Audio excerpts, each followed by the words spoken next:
all today. I'd like to welcome the panellists also. This is the first, I suppose, art and design initiative where we're bringing people in from industry and setting up a panel. So it's in association with the Art and Design Department in Coláiste Dhúlaigh, and let's hope it's an enjoyable afternoon. Really, really happy to have the people that we have on board here today. We have Jenny Walsh from Jenny Walsh Design. We have Design Goat, John Sherwin from RoomThree, and we have Simon Keogh and the two girls Laura and Clare from the Design Shop. Okay, so these are your panellists, and it's really my pleasure to welcome them here today. So hope you all enjoy it. I do furniture, interior, and product design. I think I always wanted to do design, but wasn't sure exactly. Thank you. What direction to go in. So after school, I did hospitality management, which is a bit different, and went to Boston and worked as a restaurant manager. I worked in a fine dining restaurant for 3 years, and was more interested in kind of designing menus and buying new cutlery and anything to do with the creative side of things, event planning, than the restaurant management. So finally, after 3 years there, I decided I would go and study design full-time. So I got on Google and found this place, and within a couple of months of deciding to move, I was back in Dublin, and I did the spatial design course here, which is pretty much interior design. After that, I went on to DIT with my portfolio from here and got into third year of a 4-year degree course. So this was my graduate project. It was based on kind of the communication through pattern, and that led to 3 pieces of furniture, which was my first kind of range of furniture. My graduate exhibition was in Smithfield. It was called Design Room 09. So that was my first exhibition.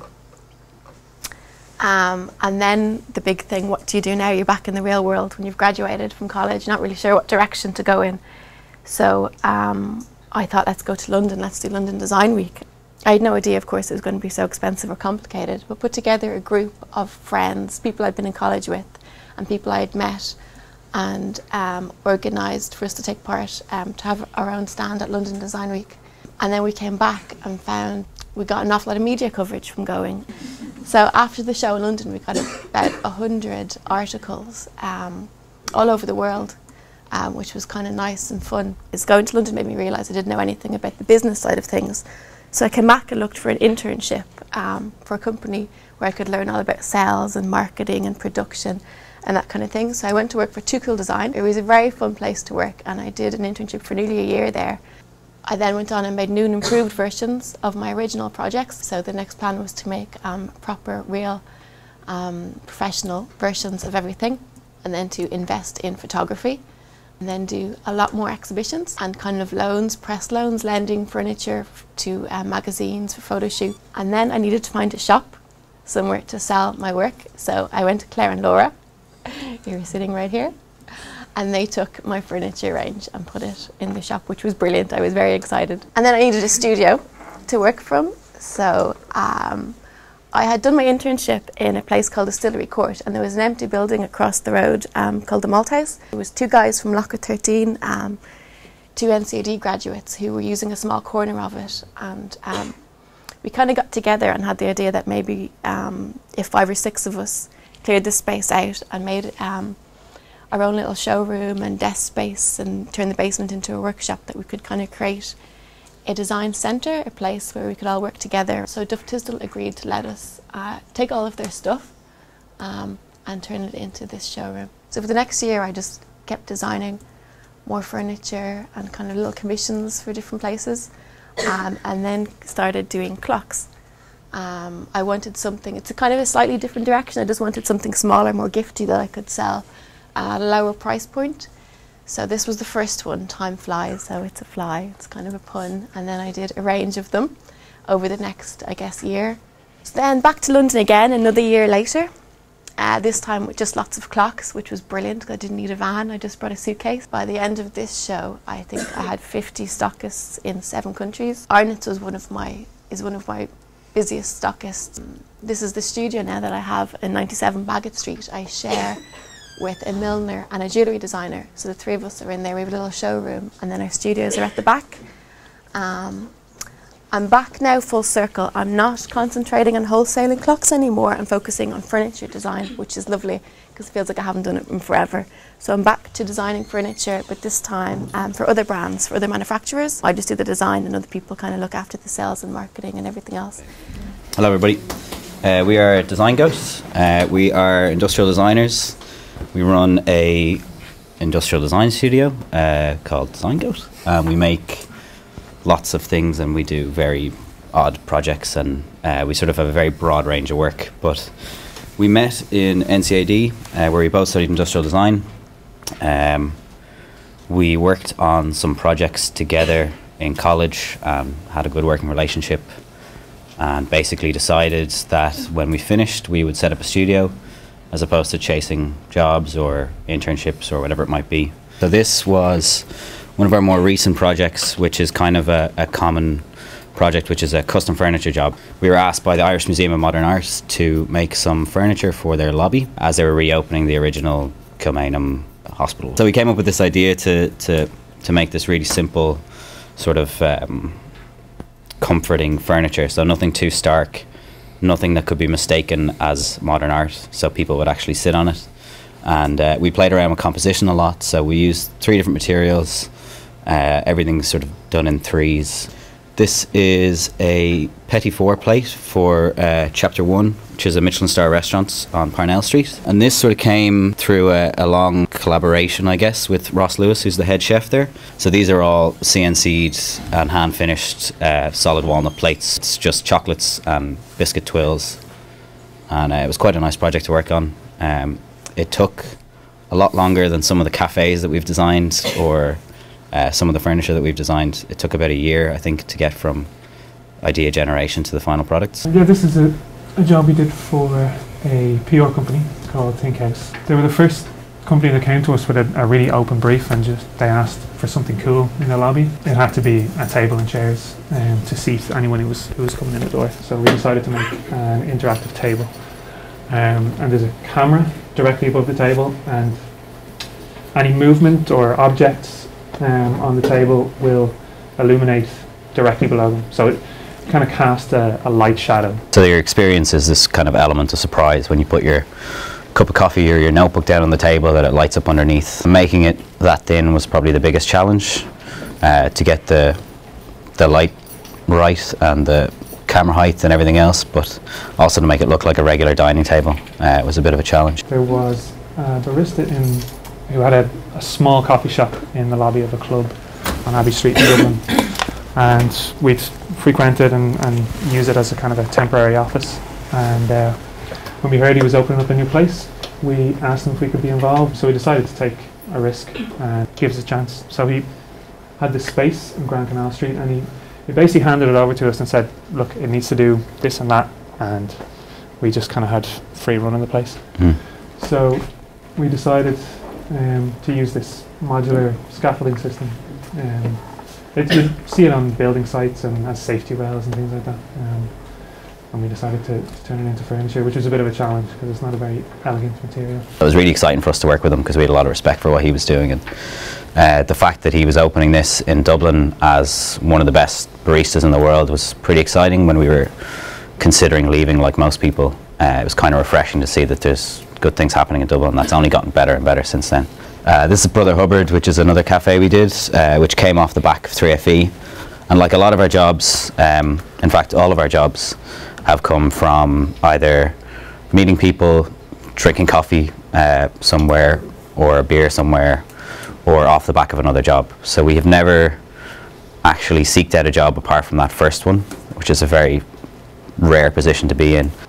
It was the first show at London Design Festival, which was our shelving there in the background, which was great. This was curated by Jonathan Legge of Makers and Brothers, and he just basically said he needed a load of shelves, really big shelving unit. We designed that, which was an iteration of the Brother Hubbard shelving, which is something we do a lot, is where we'll sort of build something for a cafe and then develop it into something our own, or the next version of it, so it keeps building. Our clients are kind of test run prototypes for a lot of stuff. Something that a lot of people have a lot of interest in when they talk about our work. Most of the interviews we do end up chatting about this project, which is a dinner we curated for the Science Gallery during their exhibition called Edible. So this was a 9-course dinner for 20 people in the Science Gallery, once off, which we designed each course to be influenced by a part of Dublin or a history time in Dublin. The one on the left is Ulysses and the one on the right is the Phoenix Park. So it's venison and juniper and wild garlic. One of our favourite parts of the dinner, the after dinner mint, was a little block of wood which was served on a plate, and then we built a copper machine that when you place the piece of wood in it, it would release sort of a mist of buttermint, which you would then inhale, and that was your mint, and then you would leave. It was a really interactive and really interesting piece, and it's something we enjoy, and it's kind of that balance between that personal work and the client work that keeps us going, and the client work leading to personal work and the personal work leading to client work is kind of how it's all worked. But most of it wouldn't happen if we didn't just chat to loads of people, really, and do things like this, or go and have coffee in a new coffee shop or an old coffee shop. I'm John Sherwin from RoomThree Design. We set up RoomThree Design in 2000, a few years after leaving college. I suppose you'd describe RoomThree Design as a commercial design company. So what we do a lot of is branding, brand design, print design and website design. When we started off after leaving college, website design was much less of an issue. It was 1994. There was very few websites out there, very few being used commercially, and I suppose 80% of what we did was branding and print, and over the last number of years it's reversed really. I mean, 60% of what we do now is online website design, and the balance split between print and brand identity. These are a few logos that we've designed. A lot of work, we do a lot of work, probably about 70% of the work we do is in the state sector, so for government agencies and state bodies. We also do work for private commercial companies as well. We have a reasonable mix, but the majority, I'd say, is in the public sector. This is the logo for the Defence Forces of Ireland. It was an interesting job. We had to retain the badge element, which is a historical badge element from when the Defence Forces started. But we tidied up the design of it in an awful lot of little ways in terms of strengthening the lines and reducing the complexity of it. And we chose a typeface for the job that was a slab serif. It was butched to a certain degree and kind of inferred a certain amount of authority. Doing some work at the moment for Bord na Móna. This is a website for the Clean Energy Hub that they have. And this is a project we've done for the last 5 years for the Crafts Council of Ireland. We developed a brand identity for the Future Makers competition, and each year we've kind of pushed the design in different ways, but keeping broadly with the spirit of the brand identity. So the one on the right is this year's and the one on the left was last year's. I suppose the main purpose of today is to talk to you about my journey from being in college to being self-employed. So that's me in college. So I was in college in the DIT studying Viscom from 1990 to 94. And it was great, it was very good. None of us had any computers. We had a computer room with a very small selection of computers in it.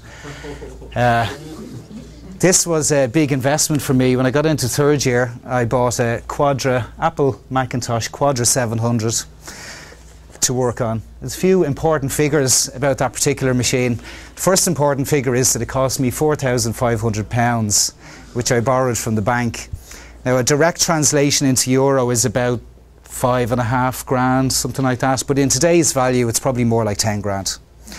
So it was a big investment, but I recognised the need to have our own, having a computer. I think most students these days, everyone has a computer, so it's easy peasy.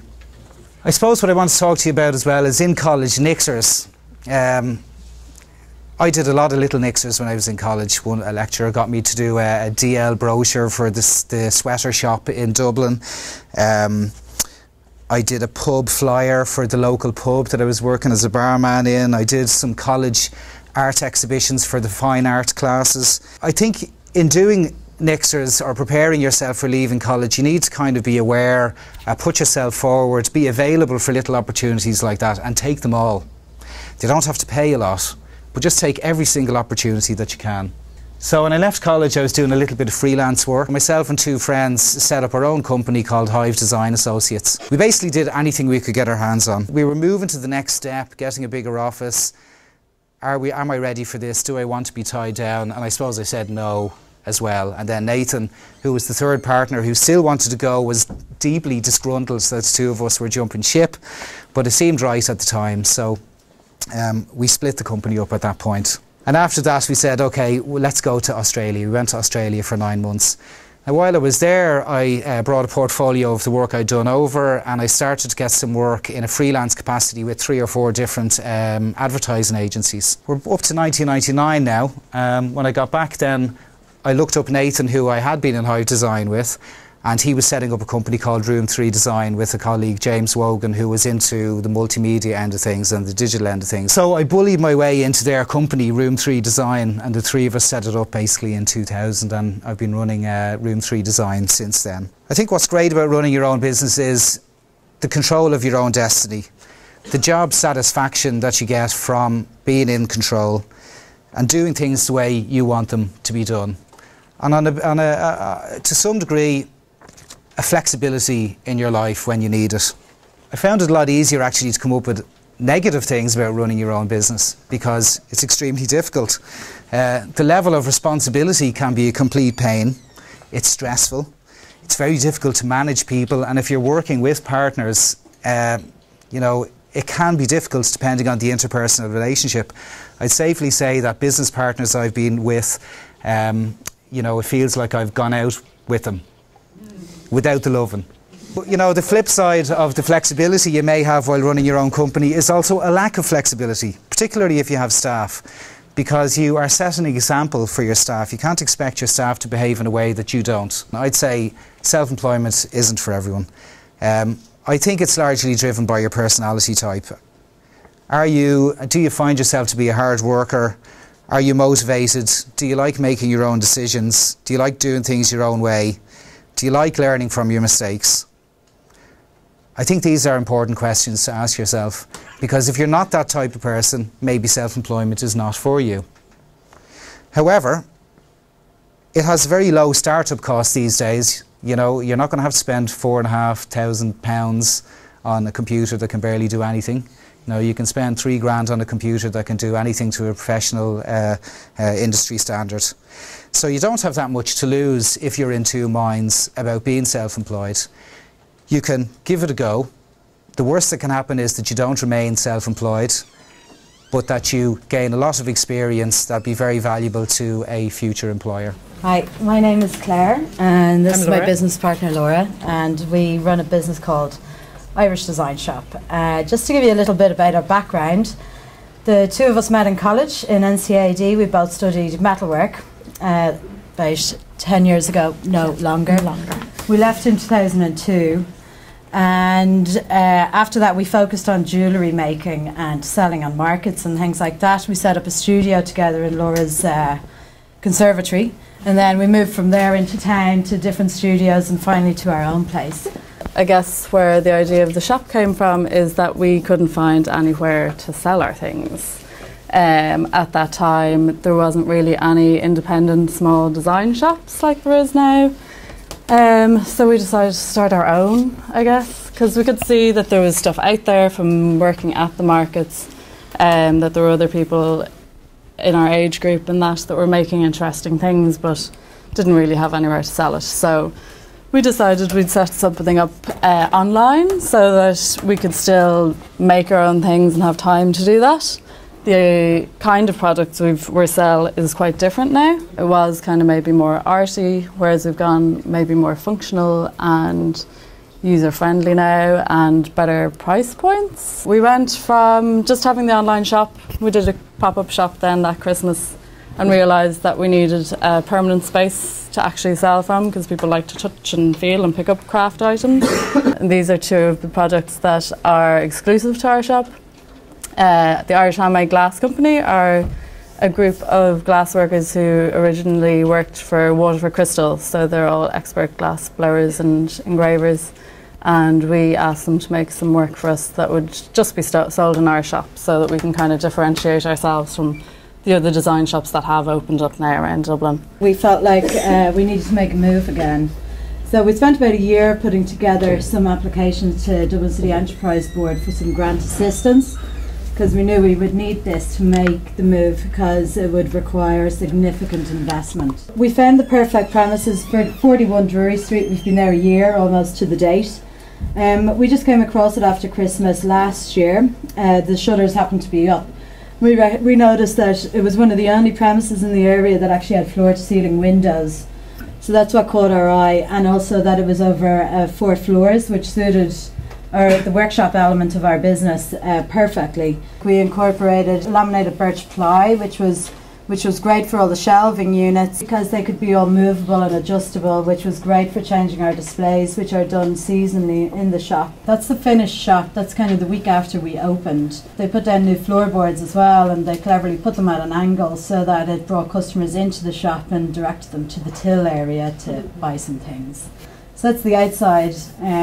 They did that very cheaply. They just put up a wooden clad and some water jet cut steel lettering. Our website. We started with a website and we had to change it a couple of times just to kind of keep up with, I guess, how websites work now and online stores. When we started, and we thought we'll just be sitting in the studio working away, and the sales will just come in on the website. And they're just happening. Yeah, it doesn't really happen like that. This is our new branding then as well, that the guys Connor and David did for us with the relaunch of the new premises. When we opened the new shop, we wanted to have some really nice packaging, so have nice bags and things, because we were just using plain brown bags up to then. It's publicity apart from anything when you see somebody walking down the road with your logo. We started working with Connor and David because we were in college with them. They were saying earlier about networking, not necessarily going to networking meetings, but just the people that you know and the contacts that you make along the way are very helpful. Connor and David were interested in what we were doing to begin with, so it was an interesting project for them, and they've kept it sort of looking interesting. Good afternoon, my name is Simon Keogh.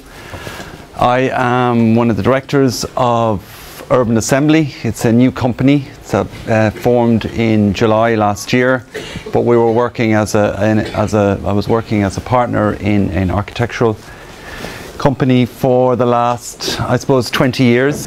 So a couple of projects from urbanism. I was here a couple of years ago, invited by Mike Prendergast to come and do an urban design course, an urban design module, and there's a couple of urban design projects there. You can see it on the left, that's Bray Civic Centre.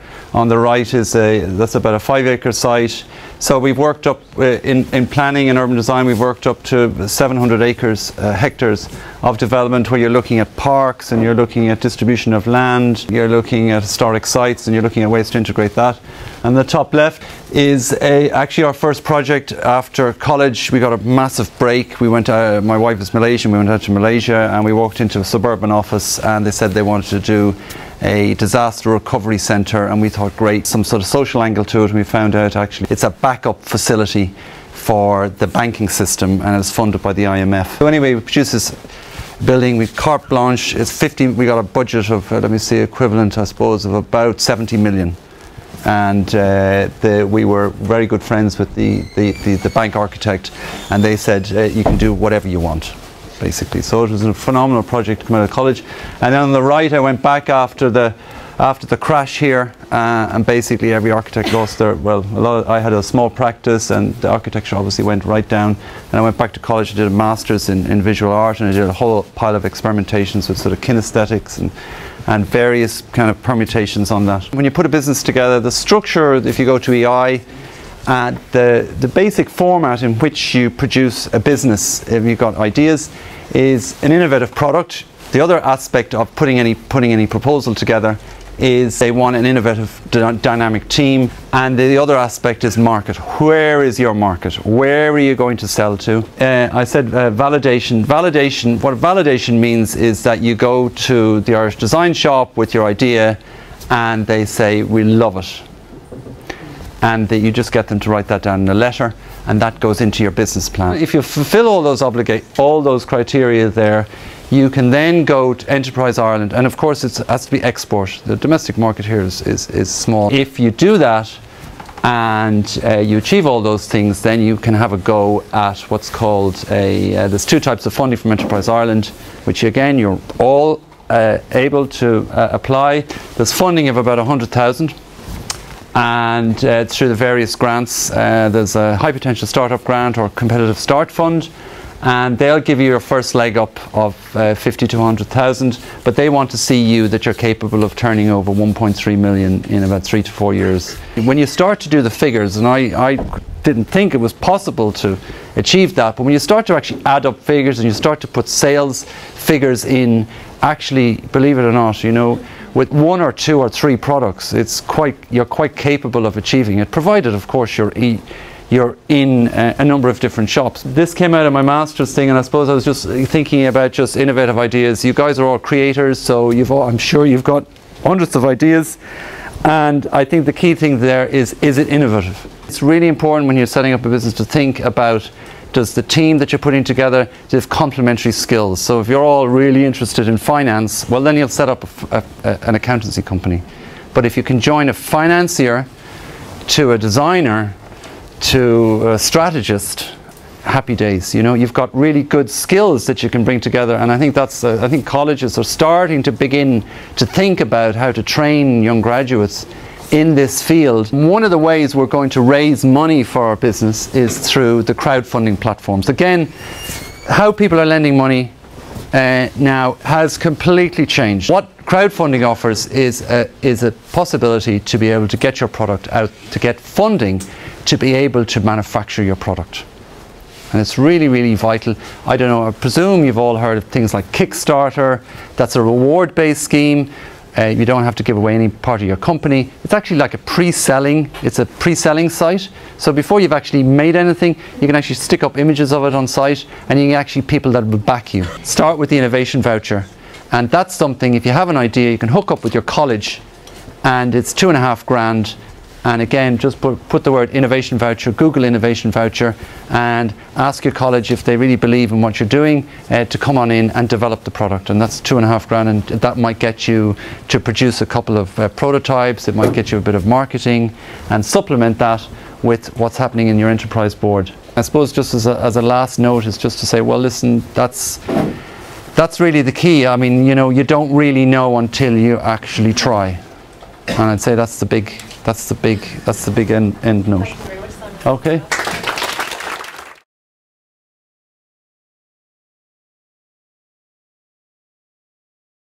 A lot of salary is down to how ballsy you are about being prepared to ask for salary. Oh, yeah. It's also down to how valuable you are to the company you're working for. You know, you don't have much of a leg to stand on if you're not actually pulling your weight and helping the company to make some money, and you're asking for more money. So if you can prove yourself to be very valuable, you're in a much better position to actually say, look, you know, I need more money. When you graduate from college, if you're living in your own accommodation and you're starting to have expenses, then this kind of comes naturally because you need more money, you know. So a little bit of a vague answer on that, I know, but it's all negotiable depending on how skilled you are. If you are a particularly skilled designer, you'll be able to command better salary, is the bottom line. You have to work really hard in college. Great research. Yeah, well, I mean, your work in college will determine your portfolio when you're leaving college, and that's what you're using to get a job. You know, we look at portfolios, so I don't want to see necessarily finished work. If I see a student portfolio and it's got commercial jobs in it, then I think this person has a bit of get up and go about them. But if you see commercial work that I can imagine college projects that I can imagine being applied to commercial work, then it gives me confidence in giving that person a go. I studied architecture in London, and I suppose the biggest thing that influenced me was the city of London. You know, was the that was one. London was a phenomenal city. I mean, incredibly diverse, and you just get exposed to so much. And the course I was on also had a very it was quite centered around study trips and school trips, and we went all over Europe on various budgets, and seeing, you know, great buildings and great cities. And I suppose it's the exposure to the other, and which was the most probably influential. If you're going to do an internship, try and do it somewhere that's small, because if you do it somewhere big, you'll be exposed to a very limited set of things, because they want to slot you into a particular box, and a lot of companies kind of consider interns to be a bit of something they have to do rather than want to do, you know. A smaller company is much more likely to get good value out of you and be reciprocal with what they can give you and they can teach you as well. So if you're going to work for practically free, so a lot of times people will give you something, whatever they can, then do it for the type of company that you feel you're going to learn the most from.